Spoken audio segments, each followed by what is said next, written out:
अस्सलाम वालेकुम फ्रेंड्स, मैं आपको काविया ये पैच लगाने का तरीका बताती हूँ।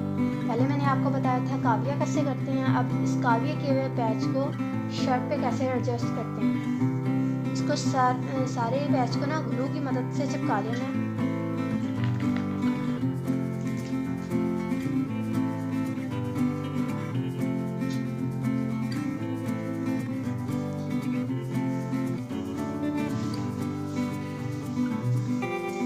ये मैंने थोड़ा सा लगा लिया है और ये बस आपको दिखाने के लिए यहाँ से लगा रही हूँ। इसको कैसे लगाते हैं।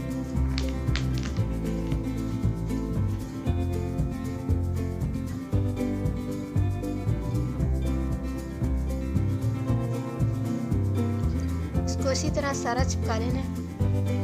हमारी वीडियो अगर अच्छी लगी है तो इसको लाइक करें, कमेंट में अपनी राय का इजहार ज़रूर दें और हमारे चैनल को सब्सक्राइब करें। मज़ीद अच्छी वीडियो के लिए हमारा चैनल लाइक करें। ये देखिए, अब मैंने सबको लगा लिया है। इसको लगाने से पहले अगर शर्ट पे पाइपिंग लगानी हो ना तो पाइपिंग कर लेते हैं। अगर वैसे ही अंदर को तरपाई करनी हो तो वो तरपाई भी कर लेते हैं। मैंने पाइपिंग लगानी थी इसलिए मैंने इसकी तरपाई छोड़ दी है। ये अब मशीन से लगवा के लेके आएंगे ना तो फिर तरपाई करेंगे। ये बाज़ार कढ़ाई वाली मशीनों से लगता है।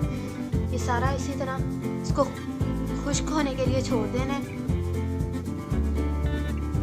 इसी तरह इसको लगाते हैं और हमारे चैनल को लाइक करो, वीडियो को शेयर करें दूसरों के साथ और हमारे चैनल को सब्सक्राइब करें और अपनी राय का इज़हार कमेंट में ज़रूर दें।